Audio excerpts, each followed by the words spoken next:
Hi, my name is Alina Rafaela. This is how we pronounce it. And I'm a director with PricewaterhouseCoopers, PwC. I'm in charge with coordinating the knowledge management initiatives in Europe, Middle East, and Africa.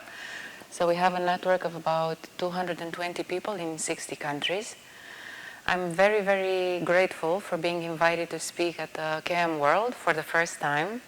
And I'm incredibly grateful to each and every one of you for sticking so long at the conference and being here in the room.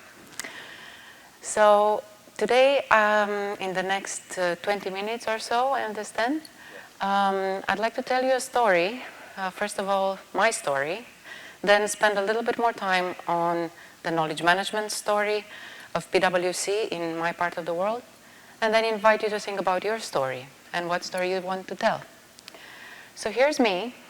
I was born in the communist Romania in 1975. We didn't have a lot of entertainment back then, but we had books. So I remember as a child going to the library, and my mother, who is in a picture there, was working at the library of the Romanian Academy.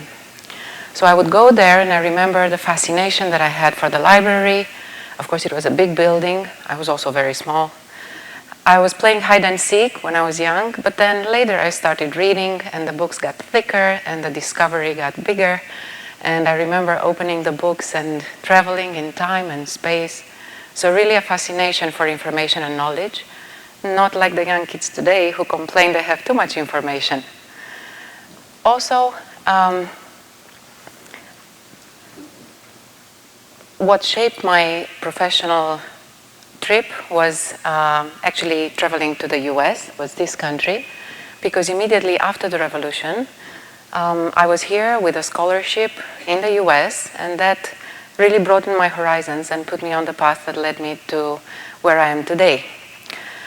I've been working for PwC for more than 20 years, mostly in consulting. Then I moved to an internal function, doing knowledge management internally. And now to tell you a little bit about the KM story of PwC. I would like to start by telling you what knowledge we have in PwC, what is knowledge management for us, why we do it, the journey we had, the transformation project, which we call Minerva, and the continuous transformation that we are on.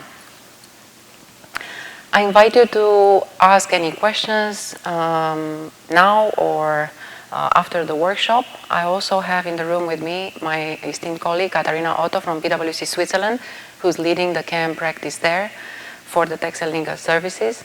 And Switzerland is one of our best practices in EMEA. So let's look at what knowledge is for PwC. It's all that.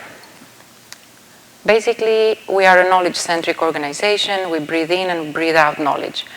We hire knowledge, we incubate knowledge, and then we sell knowledge. Our knowledge, the explicit part, sits in various databases. We have inventorized at EMEA level approximately 600 of those, and we estimate at least double globally.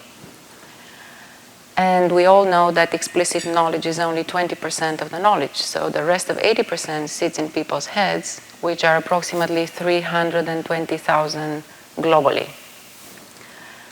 So how do we manage that? Well, it's not easy.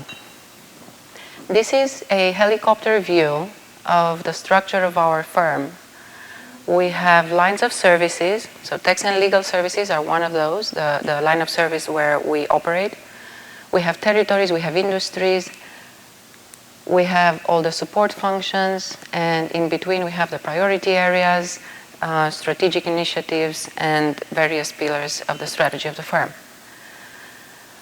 We have knowledge management people who, an organization of knowledge management that mirrors approximately the structure of the firm, where it is possible, not entirely. So we have knowledge management specialists who are making sure that knowledge is shared within those forums. They are either full-time or part-time, or people in the business who have knowledge sharing attributes attached to their job description. So why we do KM at PwC? Because we ran the numbers We like numbers. And we identified that our practitioners are spending 2.5 hours a day searching for information. That's approximately 30% of their working time, which means approximately 125 million hours globally per year. The cost of that potential inefficiency is as much as $1.4 billion. So when I was asked to articulate the why in front of our leaders, those are the types of calculations that we bring forward.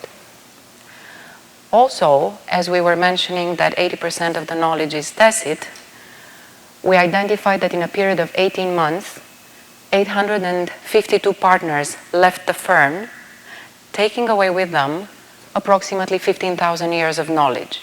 And that's only the partners. So again, the type of numbers that bring an impact in a discussion with the leaders. So when we articulated the why, and this took us a while, we said we want to do knowledge management because we want to enable new revenues, because sharing knowledge increases capabilities. We want to decrease costs because we increase efficiency. And even more importantly, we want to mitigate risks and increase compliance and regulation. And we want to enhance quality, which is intrinsic to our brand and reputation.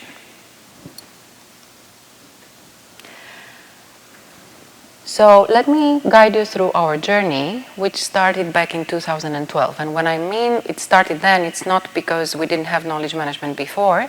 We have been doing knowledge management forever in PwC.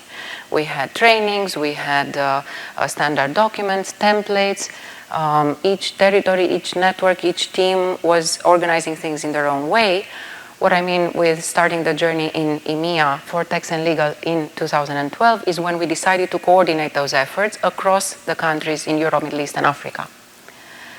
And we started by building the foundation and setting up the KM organization, talking to leaders, asking them to invest, making sure we have job descriptions, we articulate the why, and we convince them to invest. Setting up a platform of collaboration, engaging in content management, of course, working with learning and development on training and with technology on databases and systems, doing a number of relatively small projects for a very large number of key stakeholders, for networks, for territories, for strategic platforms. We had very little budget, and that was a blessing in disguise, because we invested a lot in people. All we had was the network. It was like a hidden gem. We were connected like one. And after 7 years, which is more like a knowledge karmic cycle, we decided to disrupt. Things were going well, but what do you do when things go well? You change anyway, because change is not only good but necessary.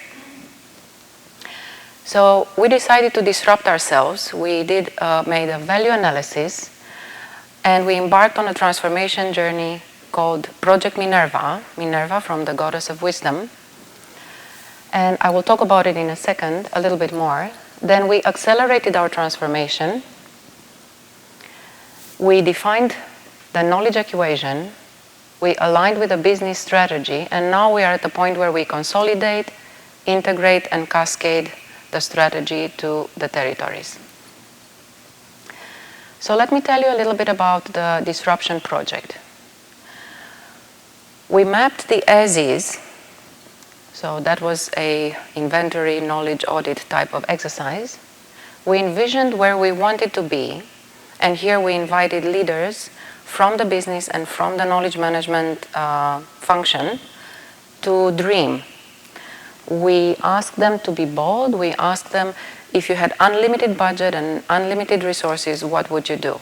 If you were to design the knowledge function from scratch, what would you leave? What would you take on board? And then we designed a disruption strategy to move from A to B.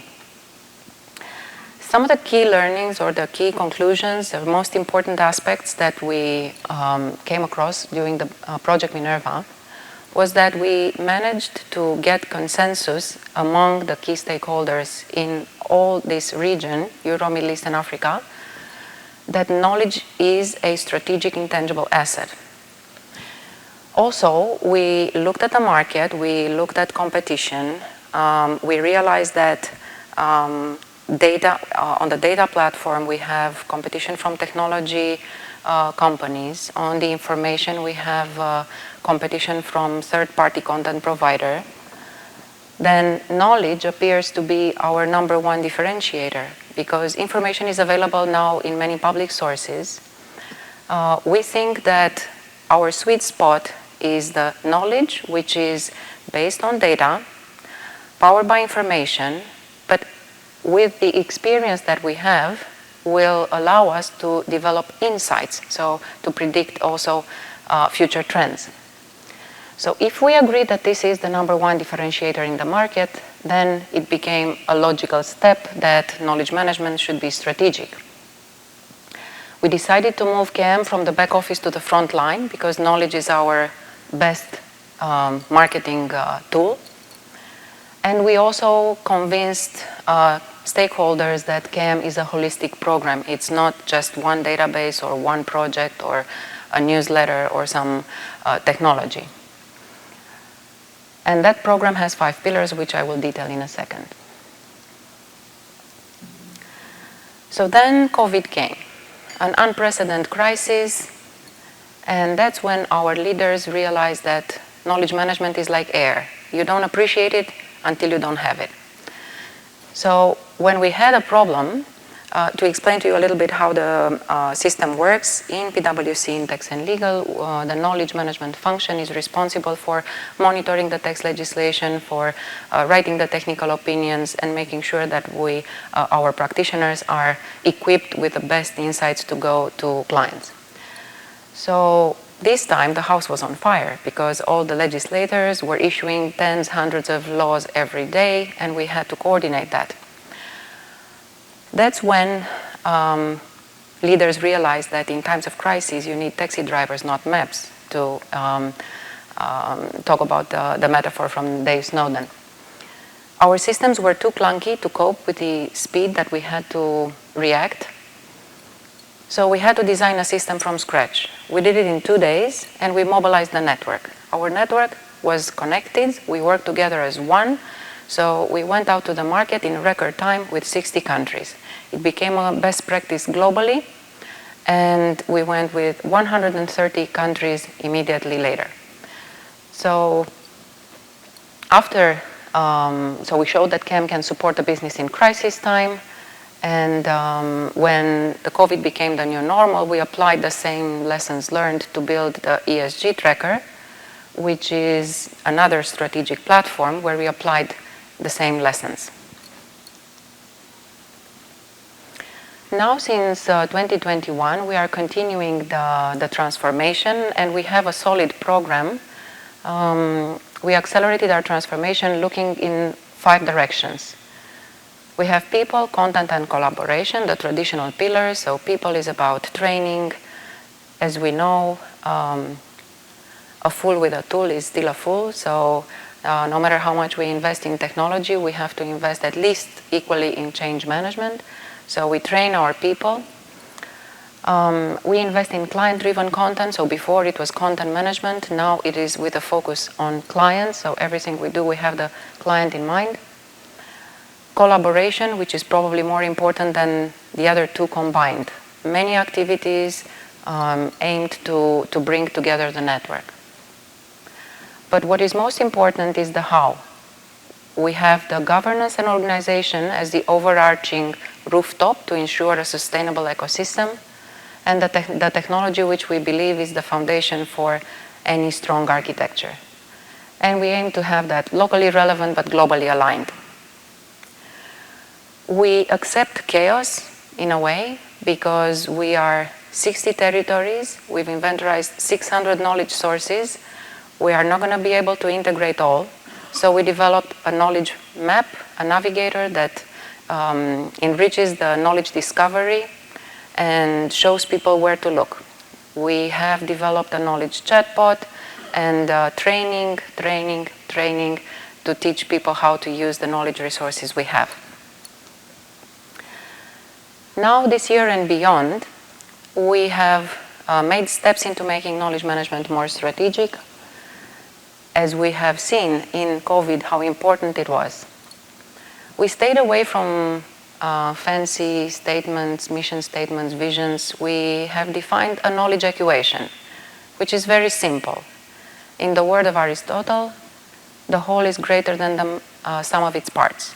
So in short, 1 + 1 equals more than 2, metaphorically speaking, of course. So that's how we view ourselves, and that's how we pitch our services. And we aim to consolidate our KM program. We don't have time to go through details, but I'll be happy to share with anybody who's interested all the initiatives that we have, over 25 projects in each pillar.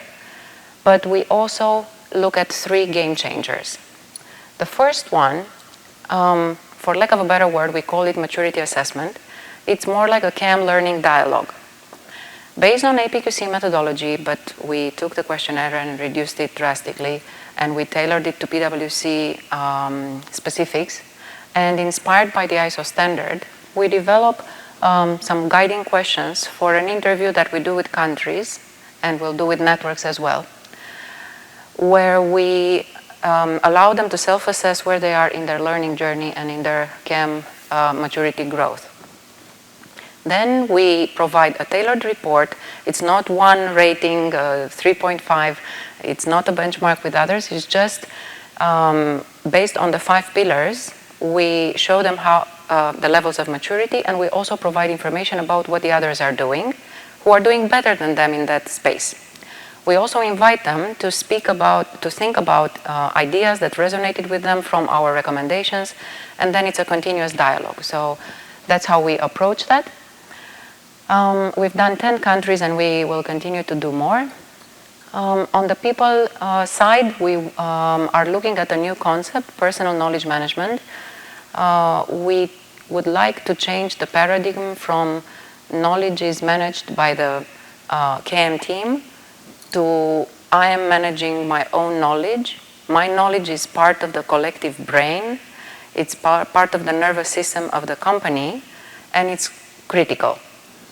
So we're looking at a change management project to tackle that, dedicated to by position. So we have something for juniors, something for middle management, and something for leaders. Very different narratives. And tech-powered, we have an integrating content management system that we are working on, which involves ontologies and graphs, and we are looking at automatic newsletters, automatic monitoring of case law, assisted writing with predictive intelligence, and all that. So with this, I have ended my time, and I invite you to think about your own KM story and how you would like to tell your story next time. And if you have any questions, I'll be happy to take them now or after the workshop. Yeah, we'll allocate time at the end. Okay? No, this is going with you.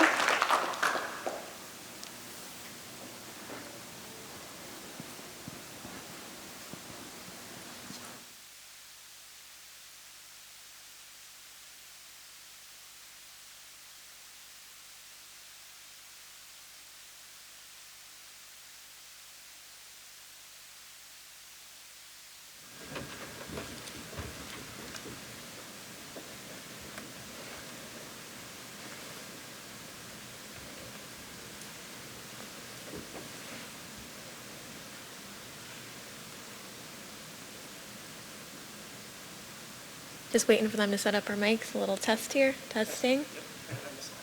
Yep.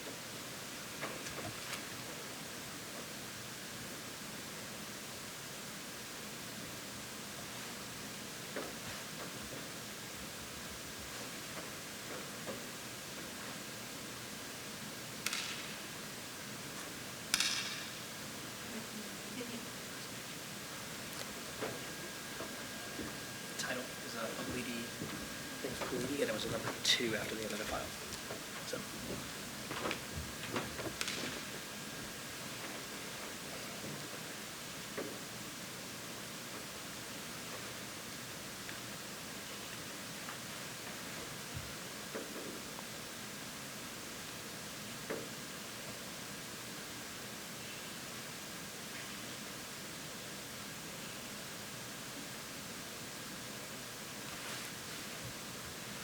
All right. Can everyone hear me? Good. All right. Good afternoon, everybody. So as you might have noticed on our slide here, we have both a QR code and a URL below the QR code. So before we get started introducing the Agile KM Manifesto, if you wouldn't mind pulling out your cell phone or using your laptop to scan that QR code here. Fantastic. Everyone's got a smartphone, which is wonderful. The main reason we're sharing this QR code with you all today is we want you to have access immediately before we even start this presentation to the full Agile KM Manifesto. This is for the sake of one, if you want to follow along, you absolutely can. But also, the main reason we're presenting to you all today is we really want to get your feedback as KM practitioners and as members of the KM community. We want to hear, what did you like about the Agile KM Manifesto? Where can we improve? And so to do that, we want to make sure you have the full access to the manifesto itself. And you'll notice at the bottom of that manifesto, there will be a link to a feedback form that you can submit on your own time. All right, and with that being said, welcome to the introduction to the Agile KM Manifesto. Oh, and we lost our slides. There we go. Okay, so just by show of hands, who is familiar with the original Agile Manifesto or has used it in the past?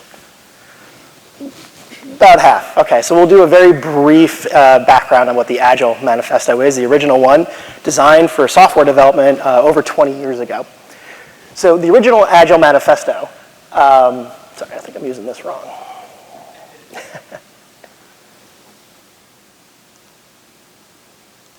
There we go.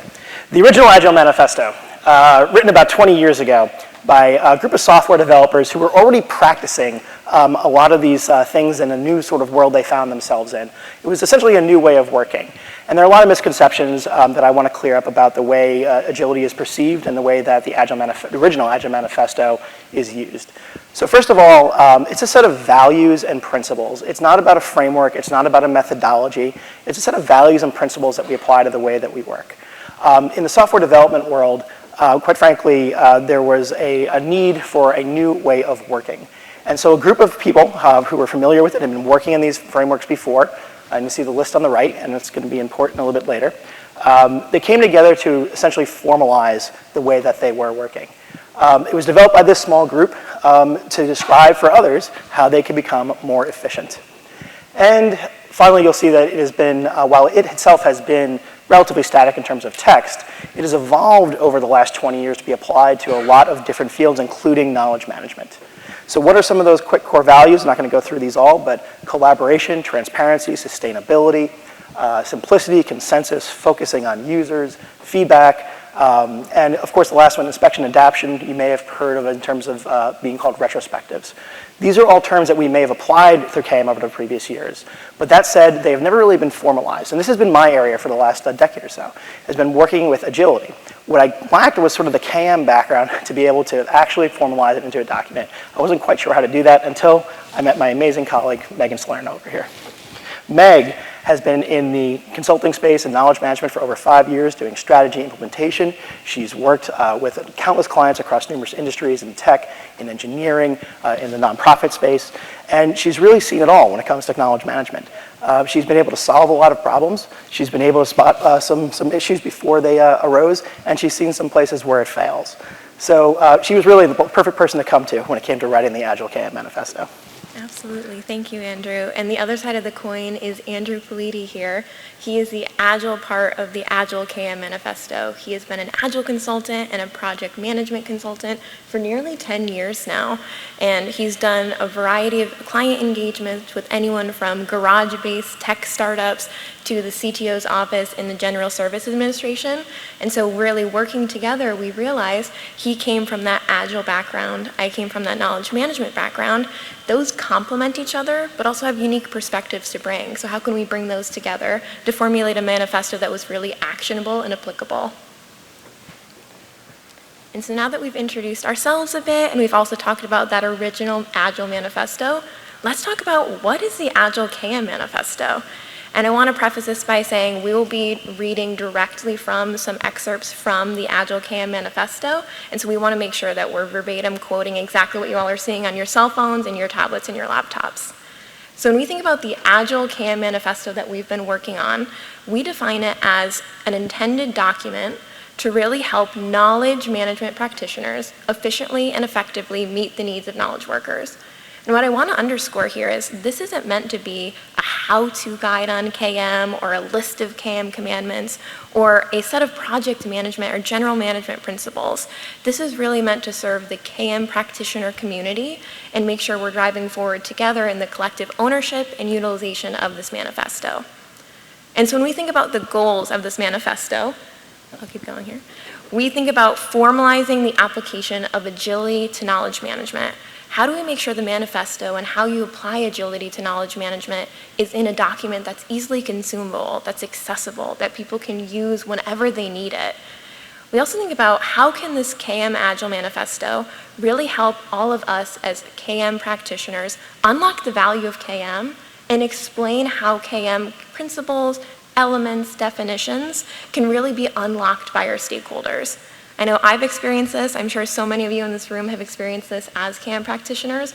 We know the value of KM. How do we show it to people who don't yet see the full picture? And so that's really where the Agile KM Manifesto can step in and help us as a community. All right, so as Meg and I were having the conversations about what do we value, I mentioned earlier that the Agile Manifesto starts off with these 4 big values, but what do we value in terms of KM practitioners? So a lot of back and forth, and we realized something actually pretty simple to start, that what we value is value. Okay, that's great, not particularly useful. What we really want to do, as Meg mentioned, is how do we unlock value? And what we found is that agility maximizes KM value through the successful integration of people, processes, content, culture, and technology. So rather than restate those original values in the Agile KM Manifesto, what we're going to do is create 5 statements of value. I'm going to walk you through those 5 statements right now. So first, people. Communicating the value of KM and how individuals contribute to KM is inherently valuable. What that means is we all know everyone has a role in KM, but if they don't understand that the value that it returns to both themselves and their organization, you're not going to be able to unlock that value. Absolutely, and next here we have process, and again, we're reading directly from the Agile KM Manifesto you have access to, so please feel free to follow along. When we talk about process, what we mean here is value is maximized when your KM processes continuously address the full knowledge lifecycle. And what I want to underscore here is the concept of the life cycle. Processes aren't just important when you're starting a KM effort, they're important when you're creating content and knowledge, you're capturing it, you're managing, enhancing, governing it. We really want to think about this from that full life cycle perspective. And next, our next statement of value here is related to content. So this one is pretty straightforward. So good KM content connects people to content and to each other. Is only valuable when it is easily found and leveraged by users. Pretty straightforward on that one. Yeah, and I'll just jump in. If you are a search enthusiast in the room, I think this one will be especially applicable to you, the connectivity of content and people and content to other pieces of content. All right, moving on to culture, which is my personal favorite here. KM's value is only sustained when KM processes are thoughtfully integrated into users' day-to-day activities. We don't want KM to be an afterthought, right? It deserves a seat at the table, and in order to make sure the value of your knowledge management efforts are optimized, you want to make sure that it's not considered as a secondary job or an additional task a busy employee has to do in their day-to-day. You want to make sure it's integrated and a part of the culture of your organization. And lastly, we have the statement of value about technology. So technology is most valuable when it serves to unlock the value you've created by people, processes, culture, and content. And the reason why this one is a little bit different, and as you'll see as you read through the rest of our manifesto, is that a lot of times people put technology first. They think, oh, I bought this great tool, I bought this thing off the shelf, I can implement it, and that's going to solve my problems. That's not quite true. It has to integrate with these other things to truly unlock value.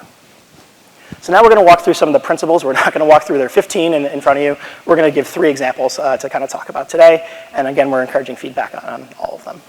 Absolutely. So I'll kick us off here. Our first principle that we wanted to extrapolate here is enlist the support of non-KM practitioners as champions who can demonstrate KM's everyday value to individuals, teams, and your organization. This really gets back to that people value. People are at the center of good knowledge management, whether or not knowledge management or knowledge manager is in their official job title. Let's treat them as such and make sure they're a part of the conversation. All right, next one. This is a little bit long to read, so I might abbreviate this one. But leverage adult learning techniques to ensure understanding, engagement, and excitement about the importance of maintaining the health of your KM ecosystem. This will also foster a safe space where anyone who is struggling for guidance can find help, and making KM accessible to all. This is important, especially in large KM transformations. We just heard from our previous speaker about a very large-scale undertaking. In large organizations with lots of content and lots of people, you need to find a space where anyone, and foster a space, where anyone who needs help can get it. And this is, we'll look more to expand upon this a little bit later. Absolutely, and last principle we'll pull out here is the final 15th principle. Do not let your current technology's limitations dictate your KM path. Instead, rely on use cases, user stories, and data to drive you forward. If your technology is discouraging appropriate democratization of data and information, don't be afraid to change course or replace the technology.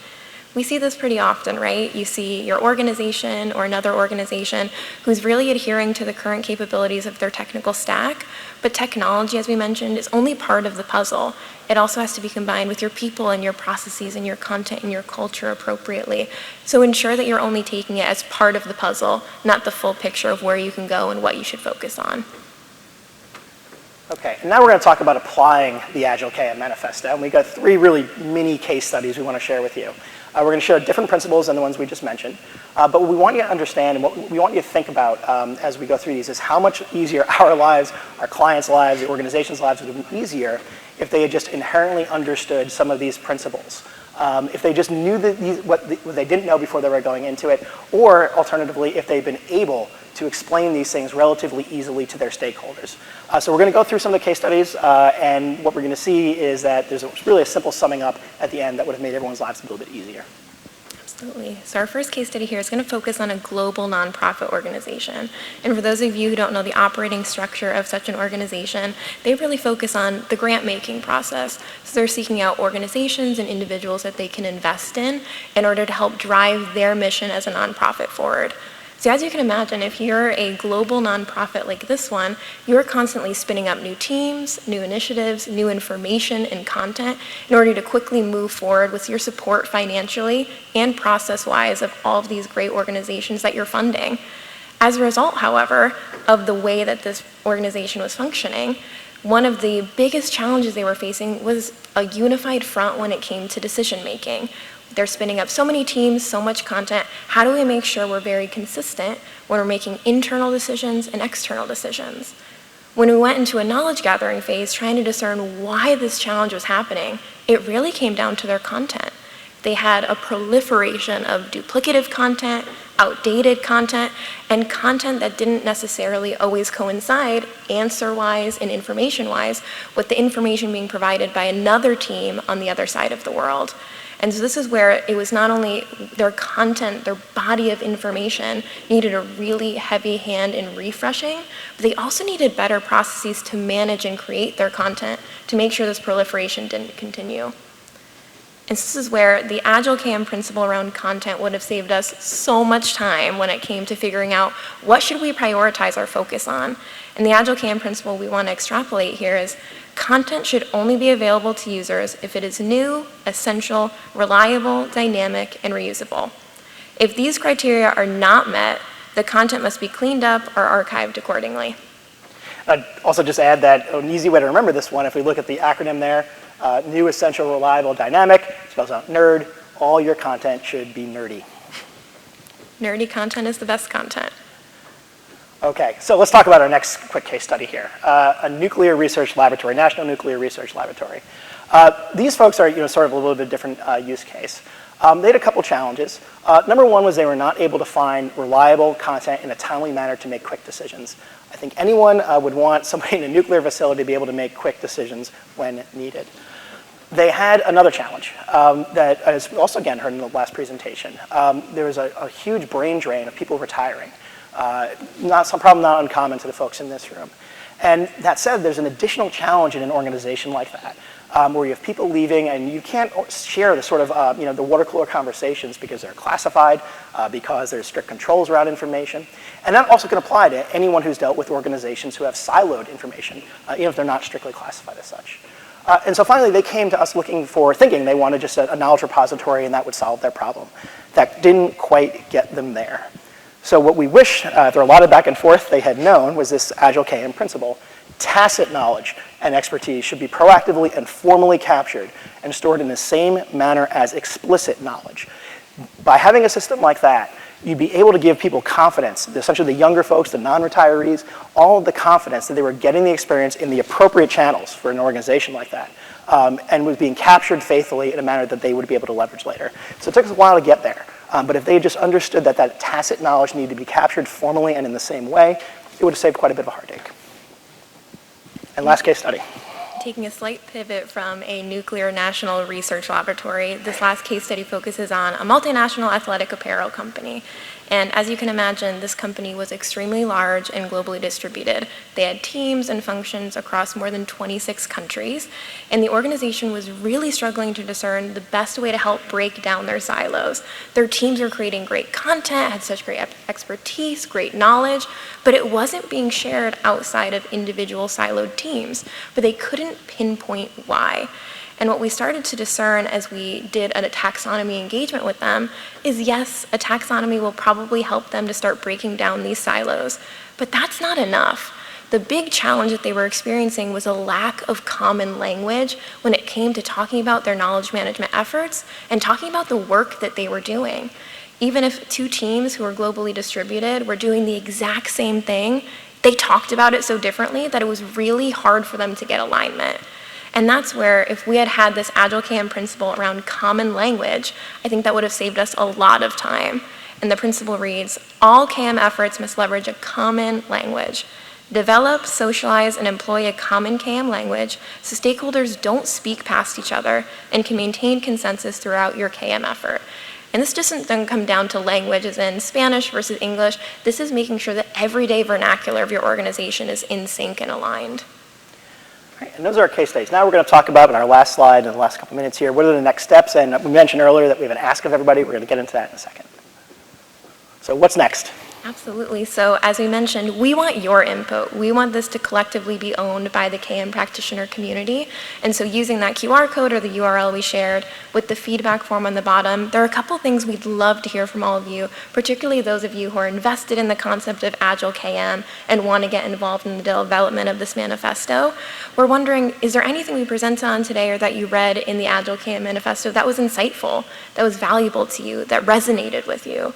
Also, was there anything missing? Did you see any glaring gaps in terms of concepts or experiences you've had? Do you want to make sure you flag for us as we continue to iterate down the road? And last but not least, does our content deliver on the vision? We really imagine that this is going to power the KM practitioner community to be more efficient and be more effective. Does this deliver on that?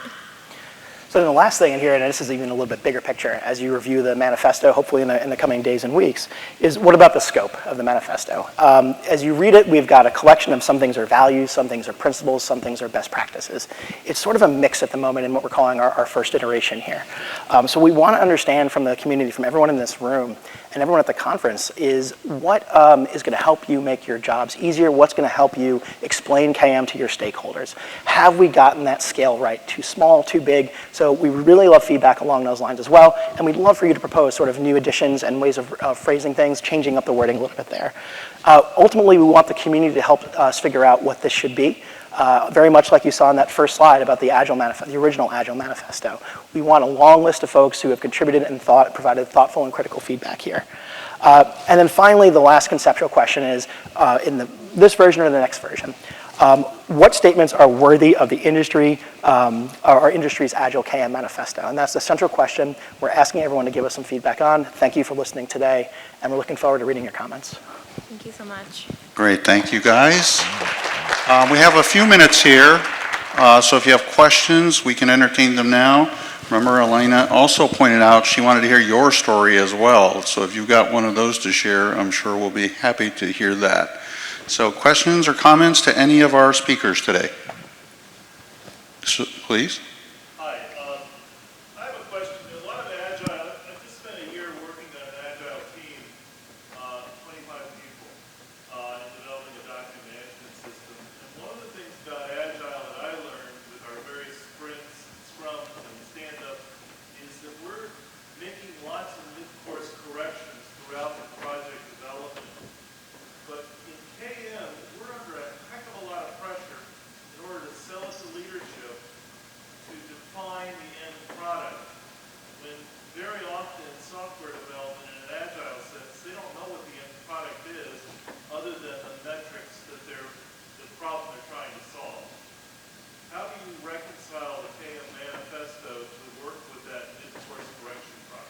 So I've got a thought, Meg, if you've got another one Go you right want to follow up. ahead. So yeah, what I'd say is one of the things we recognize is that often people, even despite knowing what you think you want, you don't.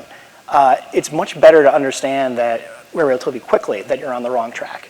And that said, this idea of iteration that you see in software is not, again, this is one of those misconceptions. This idea of iteration is not synonymous with agility. It's those other values. It's transparency, it's communication. It's not just working in sprints and working iteratively. It's understanding that we want that feedback from people as we go along so we can maybe make smaller course corrections in the way that we get to that same end goal. So it's a lot of those other things, the way that we collaborate, the more broader base of input that we get. Those are really what we're getting at here when we talk about the Agile values, as opposed to the frameworks and the methodologies like Scrum or Kanban or whatever the system you're working in. Does that help?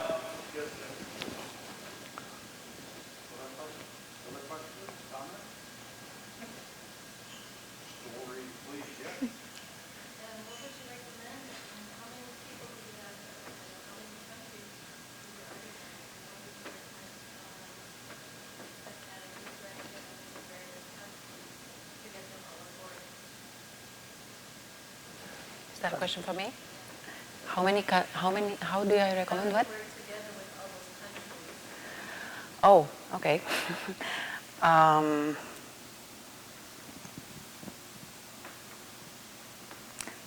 I think celebrating diversity, being extremely inclusive, being very respectful, and very curious. We had a very interesting project where we did a pilot in Italy and in Germany. Germany developed a manual of 300 pages with all the procedures. They went into pilot, they went into deployment. Italians did a crash pilot and then documented the lessons learned. Eventually we ended up in the same place. So for me, it's amazing to be leading such a network, and I can only say that seeing all those great ideas coming from everywhere, it's like a great bubbly day every day. Thank you for the question. How about it? I think we still have a little bit more time if things are really burning in your mind. Please. You mentioned knowledge management maturity models, and I'm on ISO committees in a different area of the industry, but I'm aware that many of these kinds of ISO standard-based models and maturity models never make it to places like this. Is it possible, and I'm just throwing this out there, to develop the KM maturity model and how it's used in a real-life situation to adapt the ISO standard so people understand it better? I think that's really important because then we start to move in a direction that fulfills the principles and values you were describing in the EK model, but also what PwC was able to do, because you did allude to those, and I think it would be really interesting to see more of that, please. Maybe because I hate rules. I don't like to be put in a box. I don't like to work with boxes. So I'm generally very flexible. So that's why we took the APQC model. We've done the assessment model for us. It was very painful. I don't know how many questions, and then to get one single figure, seemed a little bit artificial. So we looked also at the ISO standard. That's also very good, but it also has its limitations. So we made a combination with our own understanding and our own application in the PwC space. And we came up with some, like I mentioned, some guiding questions, not something carved in stone, that are mainly trying to have a dialogue, to spontaneously exchange ideas. And it's like when I'm attending conferences like this, I seldom take notes of the things that are said, but I mostly take notes of the ideas that I get while listening to people. I think in a similar way, when we work with countries and other stakeholders to see what they think, we don't know the answer. We don't know whether they're mature or not. It's just, okay, let's have a moment to step away from the dance floor and go onto the balcony and see how things look from there. Great, thank you. So one more question, please.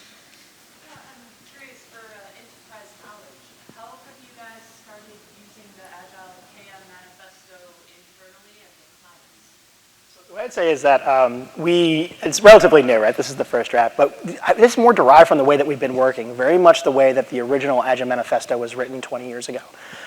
We'd already been kind of working this way. I think for a long time, people have been trying to find ways to work agility into KM. It just hadn't been formalized. So this is really an effort more about formalizing it than changing the way that we have been working. What we're trying to do is find a way to describe it to everybody.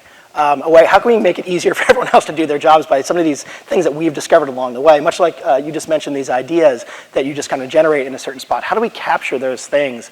Great, I've got this insight around agility, but how do I apply it in a succinct manner that helps me understand it and helps me explain it to someone else? So sorry to twist the question a little bit, but it's more about the way that we come up with it than the way we anticipate applying it going forward.